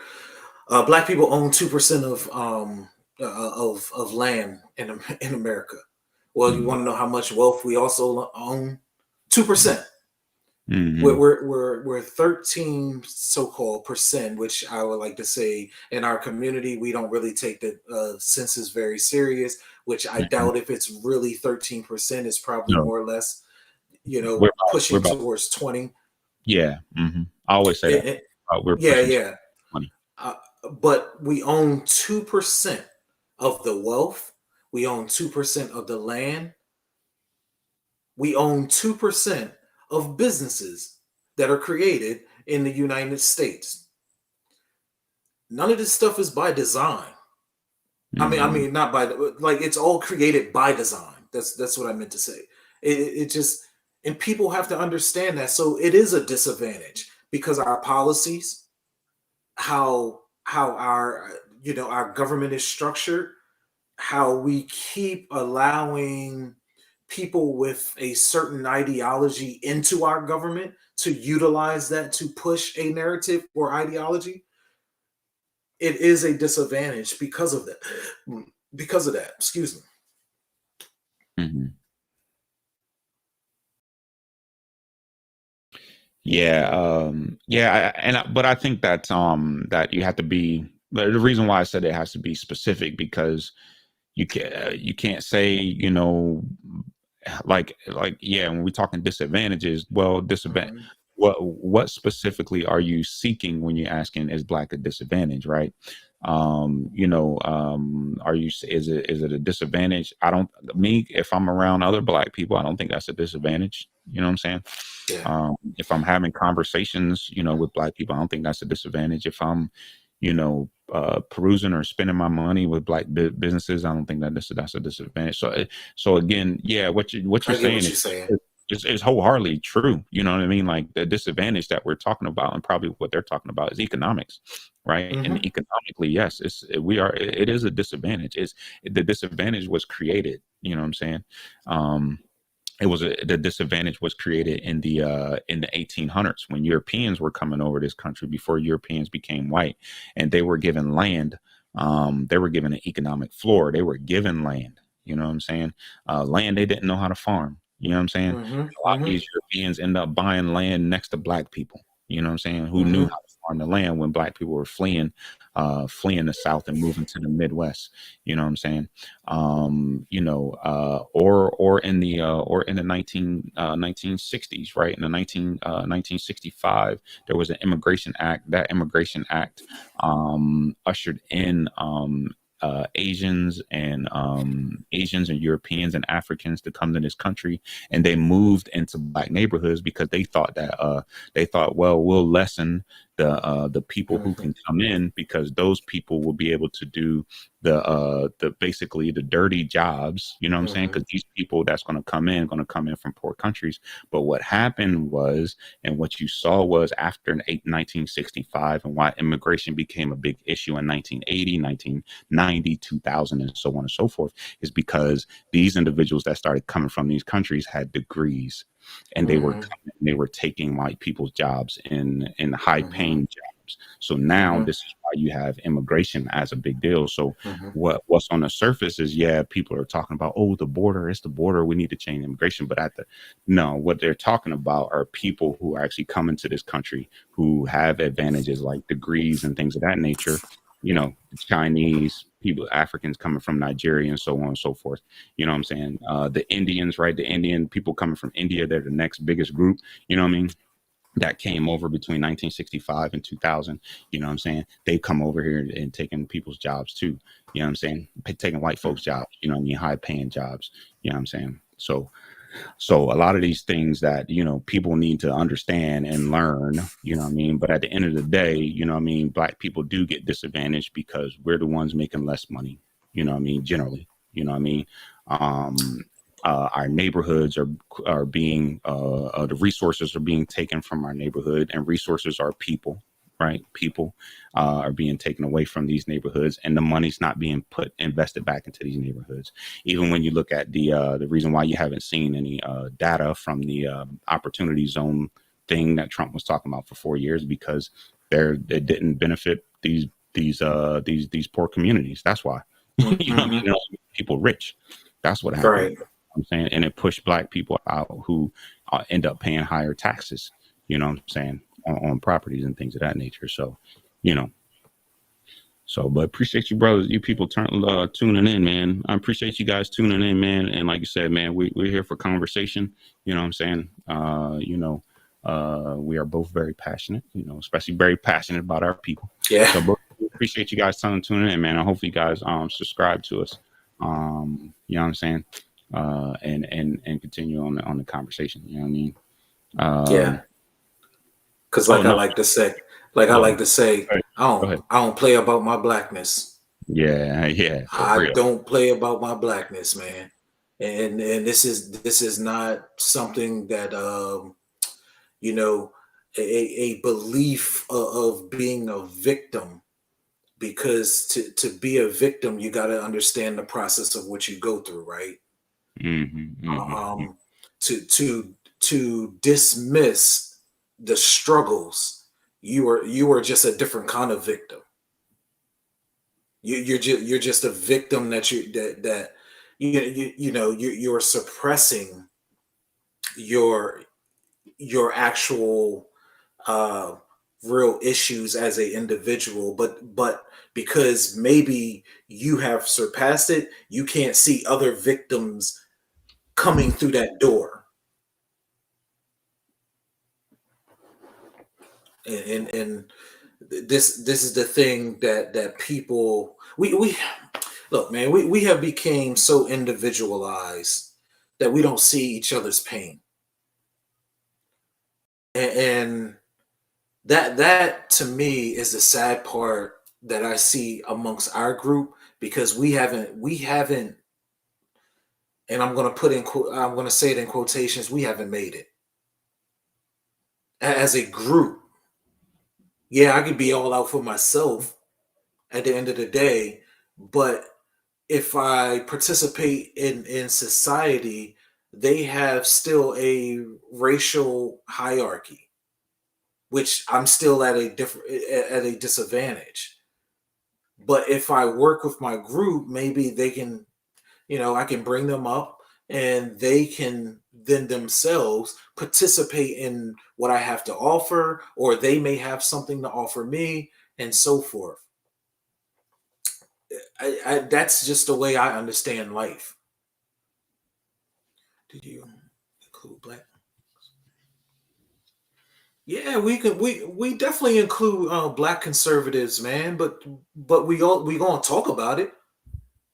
We gonna talk about, where historically does that land, or what's beneficial for us as a group, in a group of people. We have to talk about it. That doesn't just dismiss you from the actual group. Nah, let's really have the conversation. Yeah, yeah, man. We can't be afraid to have we can't be afraid to have a conversation, man. You know what I'm saying? And we have to we have to come to some middle ground, some middle road, man. You know what I'm saying? Like I don't care if you're black. I don't really even like the fact that you have to differentiate yourself within the conservative party by calling yourself a black conservative. I don't Mm, even like that. I don't even like mm. that. And I wish black conservatives would understand that part and understand that they have to differentiate themselves by that way. You know what I'm saying? And then this person talking about mixing what I consider mixing with white people or something. Look, man, I don't consider, look, mixing to me, I think it's a terrible term, man. I think interracial is a terrible term, man. It's a terrible term that we need to drop from our lexicon, from our language, because it implies that it doesn't belong. It implies that two human beings should not be together. So I'm that's how I see it, and that's how I'm gonna answer your question. Human beings can have a baby and create life, and that's what they should do. It shouldn't be called mixed or interracial. All of that is dumb, and Yeah. it's part of a division. Super And K pill, man. You are people. yeah, But yeah. but we have to have some understanding here, man. Like we can't go about this whole journey trying to associate ourselves in certain groups in thinking that our particular group is not being affected one way or another. It doesn't matter left, right, the conservative, it doesn't matter. We cannot think that we are not being affected, and I think that is the issue that we have to really have a deeper conversation on. What do we need to do as a group when we need to come together and tackle and move forward on? Oh, I'll tell you. Like my beliefs is that black people should have another Gary, Indiana convention. Mm, Look that up. Super K pill. Look that up. Gary, Indiana, the Gary, Indiana convention, and then that needs to happen again. Now, I don't think that the ultimate goal of the Gary, Indiana convention was to create a black voting block, but I don't think that can happen today. But most definitely, we need another Gary, Indiana convention where there are a set of demands that, hey, if you're going to get our vote, these things are important. You know what I'm mhm. saying? These things are important. When you do that. And also, I was researching about the Proud Boys and the FBI classifying the Proud Boys as a white nationalist group, and that was under the Trump administration. And of course, the Trump administration was classifying black supremacists too, whatever that is. They never could. Right, But to be fair, that language was also under Obama too, being a black supremacist. But the difference is, right, but uh, it was also walked back by the Trump appointee mhm, when Biden came into office, mhm. after they got pushback, right? After people then started asking questions on how did that come about, Yeah, how did that black supremacist come about? Well, right? the main thing that they were asking was how do during the Trump administration you defund a wing of the FBI, a wing of the FBI, and say that this wing of the FBI is to look into white nationalism and white supremacy, Hmm. and shut that down. You tear that down, and you Hmm. stand up a whole division to look into black supremacists, Hmm. which Hmm. they only supposedly found two, and both of those individuals they interviewed and then let go. So, Right. so but yeah, it's it's out there, man. Like it's out there. Whether you believe, I wish I had the time to actually sit here and go through and find you everything, about why the Proud Boys are white nationalists. You know what I'm saying? But just know Man, what they support. I, It's simply I what they think support, man. It's I what's think this brother is looking for them to out and explicitly sit back and say, "Nigga," it's yeah, just yeah, like yeah. what? Like, come on. He want them to wear KKK hoods and stuff, man. He want them to come out and be like, you know what, man, I've been to this Walmart several times, and you know what I don't like in this Walmart? Niggas. I don't like niggas Niggas. in Walmart. That's what I don't like. Yeah, I don't eat watermelon because niggas like watermelon. Like, yeah, man. Like, man. Like, again, man. White nationalism is an ideology, man. It is not Yeah. based on phenotype. It is Yes. not based on phenotype. It is an ideology. It is an ideology.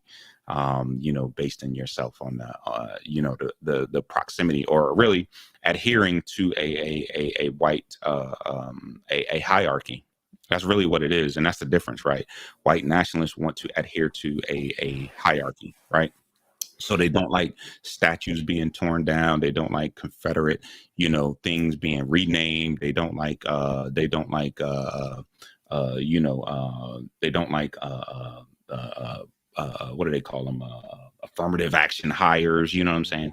Mhm. Christopher Ruffo, he's the dude that started the CRT thing. He doesn't like they don't like things like diversity, multicultural. They don't like language like that because it to them it threatens it threatens the hierarchy. You know what I'm saying? Well, you're going to take from me, from white people, right? You're taking from me. It's like Tucker Carlson. He believes in the great replacement theory. You know what I'm saying? Which white folk won't get replaced. So, What? so, so who, who was it? Was it Atwater that made the statement like we won't get anywhere by calling them niggers or like I can't remember the actual statement Yeah. where basically they were then moving to coded language. Right. That was Lee Atwater, That President. was Atwater. Okay, Yeah, okay. President Reagan's campaign manager. Yeah. Right, and this is what Super K don't understand, right? They're like it's just understanding that we are in a coded language society at Right. this point. Hmm. You have to learn to decode the Yeah. racism. Mm-hmm. And the reason why you can't decode it is because in America, you need to understand the reason you can't decode it is because A, you don't want to, but B, is really Hmm. because you're not understanding that Americans, we're low context when we communicate. So what that means is that we take every word literal. So when somebody says something, is we have to take it literal, right? That's this why we got we got to have like long conversations because we got to describe what it is that we're talking to, because I can't use big words, other countries. I forget what the words are, but they use big words to describe what it is that they're doing. You know what I mean? To describe the thing. In America, we can't do that. We have to have these long, drawn out conversations because not only are we low context, we have short attention spans. You know what I'm saying? So, like you're saying with the coded language and what Lee Atwater was saying that, hey, you know what? We can't just, by the time we hit 1980s, you can't just say nigger, nigger, nigger. You have to tie government policy to something else, to busing, to the deficit, to these other things. Socialism, Or yeah, communism. yeah, yeah, or these other things, right? These other words, but the end goal is that it's going to harm Black people. That's what he said. Hmm. That was the end goal, because you got to understand what was the point of the Reagan administration. The point of the Reagan administration was to turn back a lot of the things that happened during the civil rights movement. You know what I'm saying? What happened during the civil rights movement? And let me get this book here. This big, thick mammy jammy right here. This is Reagan Land. You can get this T- book. Tilt the front of it down. Okay, can you see? Yeah, There there you we go. go. That's There you go. better. Reagan Land. You can go get this book. You can go get Reagan Land, and you can read in Reagan Land what the point of really the Reagan administration was. A lot of his policies, was to turn back a lot of LBJ's Great Society stuff, was to turn back a lot of civil rights movements and things of that nature. And we've been in that place ever since. Yeah. You know what I'm saying? But yeah, man. Uh, It is one more question that you want to take one more question and kind Go of ahead. close it out. Yeah. We can do So, that. What question? Go okay, ahead. do Black people think? Hold on. Do think Black people should get their own state within the United States with their own government, etc. Mm. No, we're Americans. We're written in the Constitution. We We built this bitch. Yeah, we built this you gotta, man, again, you have to understand the most radical thing that this country did. The most radical thing that this country did was guarantee that if you are born in this country, you are an American citizen. That was radical. There was no article written, no explicitly stating that in the Constitution. That was radical. Number two, the other radical thing that this country did was guarantee civil rights from the government, protecting your civil rights from voting in the 15th Amendment. That was the most radical thing. Both of those articles, along with the 13th Amendment, was to combat the Dred Scott case. And the Dred Scott case said that Black people cannot be citizens in this country cannot be citizens in this country. Uh, um, that's what the 13th and the 14th and the 15th Amendment was. So it wrote us into this country. So no, we built this country. Why the heck would we want to leave it? You know what I'm saying? We just need a certain group of people, a certain group of white folk to understand that they have a responsibility in this country to help to help make this country equal for everybody. You know what I'm saying? And not adhere to an hierarchy. You know what I mean? Yeah, Go ahead, John. I get what this brother is trying to ask. Mm-hmm. Um, but the problem is like when you kind of look at us as a group, right? Mm-hmm. Um, try to talk politics with most black people. They don't Mm-hmm. want to hear it. Mm-hmm. They just don't want to hear it.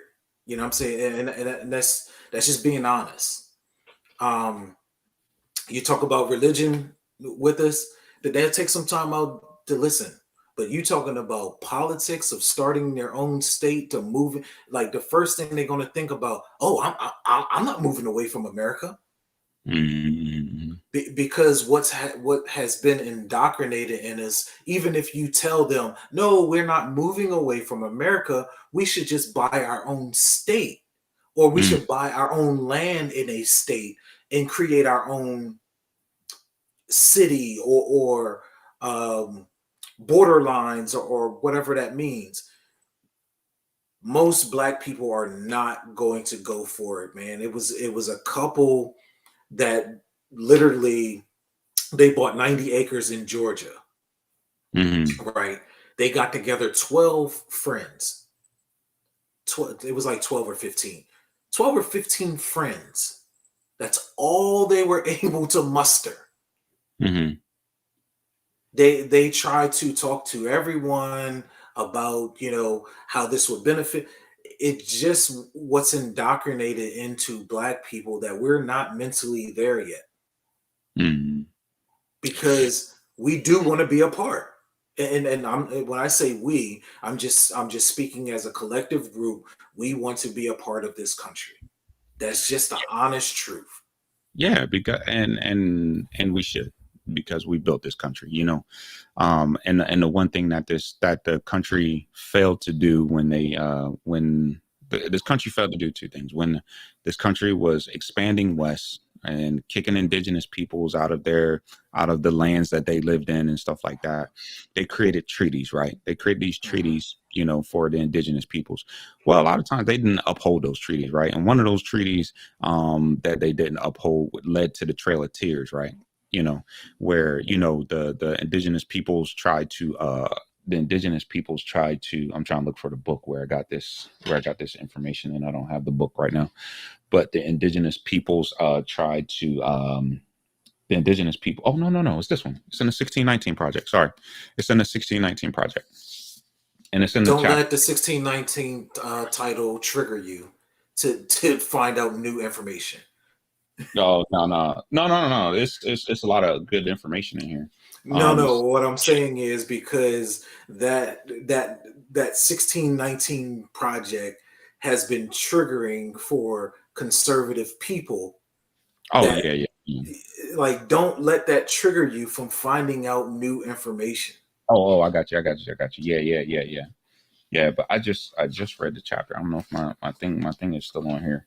But right now here it's called depossession. So it's a chapter in here called depossession, and they talk about how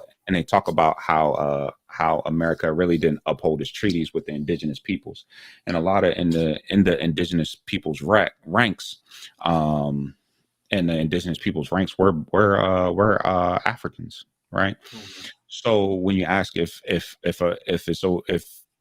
it's beneficial for black people to join, or to have its own state, right? That's what should have happened in the beginning, right? I always say that, Mhm. what they should have done with the indigenous peoples were giving them the indigenous people their own state and let them govern Right. themselves under the Constitution of America. You know what I mean? Mhm. And they should have did the same thing with black people, right? That's how you erase the racial hierarchy. But again, what happened, but because America was built on race and racism, there's no telling whether those black people would have still had autonomy and or freedom under the Constitution, because again, even though black people had towns and communities that were separate from white people, white folks still felt it important that they go into these towns and pillage, murder, you know what I'm saying, and take, you know what I'm saying. So I don't think I don't think having a quote unquote black ethno state would have fixed any of the racial problems. It would have been worse. It would have been Right. worse. It really would have been. Uh, yeah, they gave indigenous people Indian reservations. That was after they kicked them off the land that they that they promised that they can keep in South Carolina, in Florida, in Georgia, in Mississippi, in Alabama. They kicked them out and moved them to the West. You have to understand, most of the indigenous peoples that live in the West now used to live in the South. So Right. they didn't live in the West because the West was barren. It was desert. There was nothing there. You know what I'm saying? Like, so yeah. It most definitely was built on race and racism, man. Um, you just have to go back to you just have to go back and read certain documents from you just have to go back and read the original version of the Declaration of the Independence, and then you go back and you read Thomas Jefferson's Federalist Papers, where he explicitly say that black people the reason that black people should be enslaved is because black people are African peoples are lazy, and he goes on and so on and so forth. If you don't know who Carl Leonis, he made a book called Natura Systema, and in that book Natura Systema, he pretty much categorizes humans, Europeans, the indigenous peoples in America, Africans, and Asian into a category. And in that category, he, of course, put white people at the top, the hierarchy, right? And then he went down. It was white people, it was Asian people, it was indigenous red people, and it was people from Africa who he called lazy and ugly and all these other things. And people took that information, and they started coming up with what's called race science. And they started justifying why that they could enslave a group of people, a group of Africans. You know what I'm saying? That's really what it was about. That's really what it's about, man. And you don't see the classification of white people until an important case, or them calling people from Europe white, the people in America. You don't see that until the you don't see that until after the oh man, the rebellion that happened. I can't remember the rebellion. It happened in 1640, around 1640. I can't remember the rebellion, but in that rebellion, man, I know we're going on time, but I gotta. So, but in that rebellion, what happened was you had this dude, and this dude was like, "Hey, I want to take over this land." And the governor in Virginia is like, "Hey, man, don't go over there and bother them indigenous people. Okay, they're coming into our towns, they're buying our stuff, they're buying our goods, and we got peace. And we got peace. You know what I'm saying?" And then this dude was like, "Hey, nah, y'all are rich people. Y'all got rich by taking over land. I want to get rich too." So he convinces poor people, basically poor whites, and people of African descent, and some indigenous people, to basically to overthrow the government. You know what I'm saying? And then and then from there, the rich people decide, like, "Hey, we can't have all these people coming together in this multicultural fashion again. What can we do?" Well, they started labeling the European people white, and saying white people will oversee this, that, and the third. And then from there, from that point of the 1600s, do you get this classification of white people, in America and stuff like that. I know I'm generalizing, but the breadcrumbs, you know what I'm saying? Yeah, yeah. Oh, I can't hear you.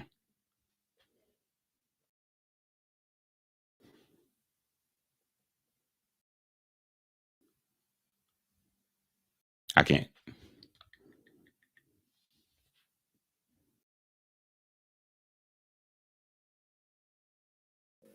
Hello. Okay. Yeah, yeah. There you go. My bad. You were Yeah. on mute. For some Oh. reason. Oh. Okay. Okay.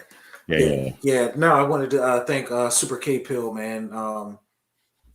He said he got to go to bed, man. It's late for him. Yeah. So I just want to tell him just thank you, just for the questions, man, and we hope that you at least take some of the information that we all are learning, um, and apply that to how we proceed and how we think in this society. Yeah, yeah, yeah, man. Appreciate you for tuning in, bro. Appreciate you for tuning in, man. And like I said, like and subscribe to us. You'll see when the next time we have this conversation. Really, like I said, we're having intercultural conversations and community conversations and things of that nature. And even you, dirty varmint. Hey, man, come on in, have this conversation, man. You know what I'm saying? Because we just need to speak to each other, speak with each other, so we can knock down a lot of these barriers, man. Um, Yeah, get with me. yeah, yeah, man. That's what we doing there. You know what I'm saying? Um, you know, but yeah, man, but we probably need to wrap up, man. Let me see I think they think what they thought was compassion. Teach by door are reading right. Let me see. Oh, hold on here. Mr. Varmint or Mrs. Varmint, however you identify.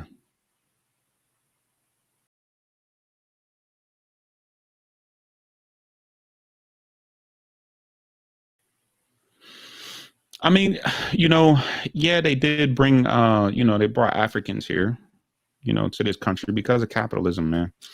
Like that was because you have to understand, man. When before free market capitalism, which that's what slavery, that's what the triangle slave trade started. It was mercantile capitalism. You know what I mean? Mhm. What the slave trade did was started capitalism. You know, by transporting human beings from one part of the world to another unknown world, and that created jobs from other you know what I'm saying. It created Mhm. jobs in different parts of the country. You know what I'm saying. It created people who had to build boats and build sails, and who had to farm and build tools and so on and so forth, everything that was connected to it. You know what I'm saying. It created these ports, these nice ports where people would come and trade goods and things of that nature. You know what I'm saying. And within America, the same thing happened. You know what I mean? The same thing happened. You know what I'm saying?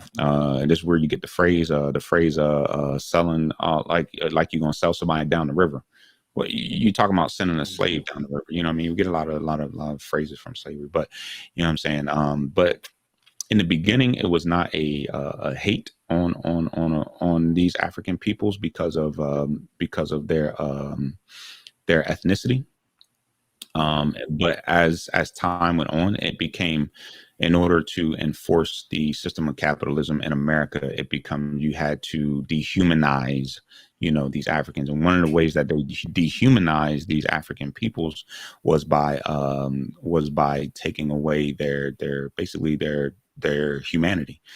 There was a law written in America that said that the child will take the status of the mother, right? So that means any African child that's born from an enslaved woman, they took the status of that mom. You know what I mean? Of that mom. This is how you get Thomas Jefferson, who fathered four children that people know of, with one of his enslaved women, and his four sons become slaves because of their status from the mom. You know what I'm saying? This is how you get Frederick Douglass, who's of quote unquote mixed race. Again, a word that I hate, but quote unquote mixed race. How he become a slave? Booker T. Washington, again, he was mixed race. Then he was a slave, like, and so on and so forth. You know what I'm saying?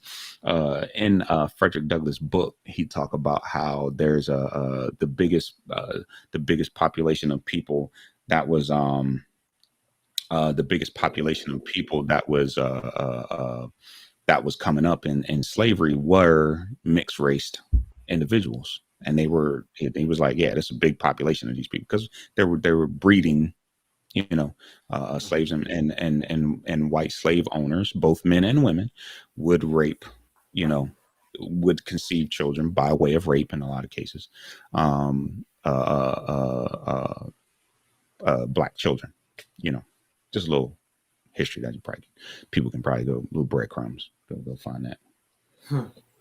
But none of this stuff is hidden, man. People think a lot of this stuff is hidden. None of this stuff is hidden. None of this stuff is hidden. It just kept from us, to keep us misinformed and to maintain the racial hierarchy. That's what it is. Right. The same way You get white. in North Carolina, South Carolina, how we got those 22, two senators and 20 other governing bodies that were Black in South Carolina, because we were living in close proximity to whites who were of the same economics as those Blacks. So they voted for these Black people to take office. But when the structure of the white supremacy ideology came about, they wanted to separate that, and they use the lower and middle class whites to do so. As always, man, because like Yeah. LBJ said, man, if you can convince the lowest white person to think that he's better than the highest Black person, he won't see you. That white person won't see you picking his pockets. Mm. You know what I'm saying? So you know what I mean. You know what I mean. Like I said, the original because, and people like to talk and to prove that originally that slavery was not about hatred of a ethnic group of peoples. A lot of people like to bring up Anthony Johnson, this Black man who bought slaves. You know what I'm saying? But he bought slaves because it was a status symbol. You know what I'm saying? That, hey, I made it. You know what I mean? I made it. It's like people buying a Mercedes or something. You know what I'm saying? To show that, oh, I made it. You buying your nice, 200,000 plus house in the suburbs. Oh, I made it. It was the same concept. You know what I'm saying? And it wasn't until later to where people start talking about abolition, to where it's like whoa, and again, to prove it that it changed, to being about hatred, was of course Jim Crow was all about returning Black people to a second class citizenry. So To end it for me, man, so Steve Bannon got convicted of defrauding supporters, where they were raising money for the wall and so forth. I forgot, it was millions of dollars, right? But he was picking the pockets of poor, mainly white folk. Let's call it what it was, because that's mainly what the supporters were. Picking the pockets of those people, and then did not use the funds for what he said he was going to use it for. So they were going to prosecute him for that. Trump then wrote a what is that? Pardon. A pardon for him for all charges. Right. They kept the money, and him and his friend bought yachts. Pardon does not mean you ain't guilty. Yeah. But to bring our history to the forefront, that it's still going on, that these people need to understand who the system was designed for and who it works. Bingo. Again, this is how we connect Kyle Rittenhouse, right? It's who the system was designed for and who it works for. And you can't be surprised, like me, I'm not surprised when Kyle Rittenhouse goes free. And then I see somebody else that's Black that does the same thing, get convicted. I'm not surprised at all, because again, I understand from a historical and historical and present day precedents, what I'm saying, that's set, in America. Right. Yeah, man. But yeah, man, look, we're going on 2 hours, man. Appreciate the conversation, man. Conversation, to everybody, in the chat who's commenting in the chat, man. Appreciate you over there on YouTube, man. I appreciate you. And hopefully you guys subscribe and participate more. But yeah, man, you ready to wrap up? Dang, we Yeah, didn't I'm even ready to get wrap. we We didn't didn't get the Malcolm X, right? get to Malcolm X, man. I'm just, I guess I'll say short and sweet. I'm glad those brothers finally got exonerated. You know what I'm saying? I think that the tragedy of it all was that Malcolm X was taken from this world before we got to experience the true greatness of Malcolm X being a political force in this country. You know what I'm saying? And also being a political force and a religious titan in this country. And I would say that those people in New Jersey knew who it was the whole time, and nobody said anything. And I get it. No snitch policy in the hood, In the hood, yeah. but yeah, man, yeah. But anyway, yeah, that's my thoughts on No, it. no, and my quick thoughts is, like, man, to those brothers, one's 83, one would have been 80, but he passed away a few years ago, and they can't get that time back, but it's good that they can stand on that they were innocent. Mm-hmm.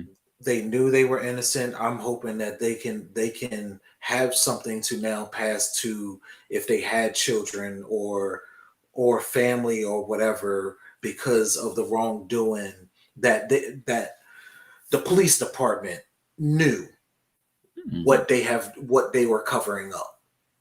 Mm-hmm. Yeah, yeah, man. It is. Yeah, like I said, I think that individual allegedly, what I mean, who lived his life out until he passed away last year. I think he passed away last year after the that Netflix special came on. He passed away. But I think the FBI at least knew who really killed Michael X. Yeah, it's not alleged now, because they had a 2-year investigation, Mm-hmm. um, that they went through the evidence and everything. So Mm-hmm. it's not alleged now. They Oh, okay. found that these two gentlemen were completely innocent. Yeah. I just said alleged because I don't know that brother's name. Yeah. That they said that actually Oh, killed X. yeah. Mm-hmm. Yeah. But yeah, man. Hey, man. Last words, final words, bro. Man, let's keep on building, man. Let's keep on building. Let's keep on, like, interacting and engaging. Man, tell your friends to tell a friend to tell a friend. Share, like, subscribe. If you want to sit back and join us in the conversation, man, hit us up. Hit us up at, podcast at email. I mean at gmail.com, and we'll set up a conversation. Yeah, man. Yeah, like I say, man. For me, it's just, hey, man. I appreciate everybody that tuned in, man. Appreciate everybody and commented. You know what I'm saying? And stayed for the conversation, man, because it makes me feel like what we're talking about. And it is about building, and it is about having conversations and breaking barriers and learning. You know what I mean, from each other. You know what I'm saying? So that we can progress in society, man, and make society better, and be those OGs, no matter where you at, man. Be those OGs that depart wisdom to the younger group, man, to the younger group, and come up. And more importantly, to understand that, hey, man, though we might disagree, we can still look out for each other, man, and still, and still prosper. You know what I'm saying? And understand that, hey, man, all right, in order for you to have something, I got to lose, and then for me to have something, you got to lose something. You know what I'm saying? But at the end of the day, we can compromise and come together. You know what I'm saying? And make this world a better place, man. You know what I'm saying? But for everybody out there, man, hey, just be on the lookout. Thank you for supporting us, and be on the lookout for those new episodes, new link. You can follow us on the Facebook chat, our Facebook group. Sorry, in the Facebook group, man. We should be. Yeah, we're gonna be on Twitter, Instagram. What else am I missing out there? I don't know if we're going to TikTok it yet. Yeah, yeah. I'm going back and forth on TikTok, man. TikTok is the devil, man. It's the devil. You get, man. Because they're on Facebook, they got the reels, right? So I'll Yeah, just yeah. be looking on the reel, and then next thing I know, it's like 2 hours later. You know, 2 hours later.